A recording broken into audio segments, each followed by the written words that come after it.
এই নিরামিষ সবজিটা দিয়ে আপনি ৩ প্লেট ভাত খেতে পারবেন অনায়াসে। সবকিছু দিয়ে সবজিটা পারফেক্ট। এত ভালো লাগে সবজির তরকারিটা। তো আজকে আমি নিরামিষ সবজি রান্না করব। রান্না করার জন্য এখানে আমি পেঁপে, গাজর, আলু, সিম মানে যা আছে সবজি আমি সবগুলোই নিয়েছি, পাতাকপি। তো সুন্দর করে কেটে ধুয়ে আমি সুন্দর করে এগুলো কড়াই দিয়ে দিলাম। কড়াই দিয়ে দেওয়ার পর সুন্দর করে এগুলো আমি তরকারিটা কড়াইয়ে বসিয়ে দেবো। তো এখানে আমি পেঁয়াজ, কাঁচামরিচ, লবণ, হলুদের গুঁড়া, ধনিয়ার গুঁড়া, মরিচের গুঁড়াটা ব্যবহার করব না, কারণ মরিচের গুঁড়াটা ভাজির ভিতর আর নিরামিষ তরকারির ভিতর খাটে না আর কি। তো সুন্দর করে আমি নাড়াচাড়া করে সুন্দর করে তরকারিটা সিদ্ধ করব।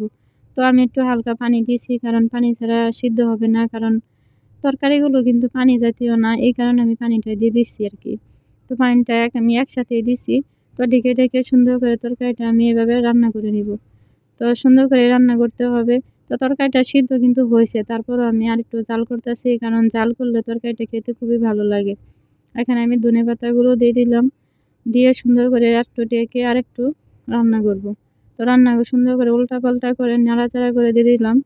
দিয়ে দেওয়ার পর এখানে আমি সুন্দর করে তরকারিটা হয়ে গেছে, বাগারটা দিব। তো বাগারটা দেওয়ার জন্য কড়াইয়ে তেল দিয়ে দিছি, রসুন কুচি দিয়ে দিলাম। দিয়ে দেওয়ার পর সুন্দর করে এখানে আমি আস্ত কতগুলো জিরা দিব, আপনারা চাইলে ফাঁকিটাও ব্যবহার করতে পারেন। তো আমি এখানে আস্তটা ব্যবহার করছি। আর এখানে আমি পাঁচফোড়নটা ব্যবহার করব। তো পাঁচফোড়নটা আমি দিয়ে দিলাম। দিয়ে দেওয়ার পর এখন আমি সবজিগুলো দিয়ে দিব। তো সবজিগুলো দিয়ে দিলাম। দিয়ে দেওয়ার পর সুন্দর করে নাড়াচাড়া করে এখানেও আমার 5 মিনিট সময় পর্যন্ত এখানে রান্না করতে হবে, কারণ এখন তরকারিটা রান্না করলে মানে বাগারের ঘ্রাণটা সুন্দরভাবে তরকারির সাথে মিশবে। আর আমার রান্নাটা শেষ হলে আমি এখন তরকারিটা সুন্দর করে মানে মিশাবো।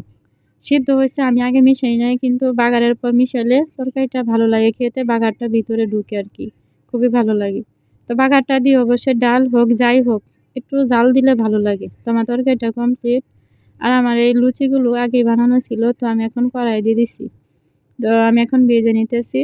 তো আমার এগুলোর ভিতরে একটু আলু ভর্তা দিছি একটু ঝাল লাগার জন্য, কারণ ছিল আর কি, তাই দিয়ে দিলাম আর কি। তো এখন আমি সুন্দর করে লুচিগুলো ভেজে নিতেছি। তো একটা পারলে একটা দিতেছি, আরও বেশি করে দিতেছি, কারণ আমার ধৈর্য ভালো লাগে না। তো আমি সবগুলো এভাবে মানে ভাজতেছি। তেলটা একটু কমিয়ে দিছি, কারণ বাকি তেলটুকু কোনো কাজ হয় না, এই কারণে আমি তেলটা কম দিছি। তো সুন্দর করে আমি সবগুলো লুচি এভাবে ভেজে নিলাম। তো ভেজে নেওয়ার পর এখন আমি নাস্তাটা করব। আমার লুচিটা প্রায় ভাজা শেষ। তখন আমি নাস্তাটা করব। তো দেখেন খুবই ভালো লাগছে এই তরকারিটা, আপনারা অবশ্যই খাবেন, যে না খাইছেন আর যে খাইছেন সে তো জানেনই। সবাই ভালো থাকবেন, আল্লাহ হাফেজ।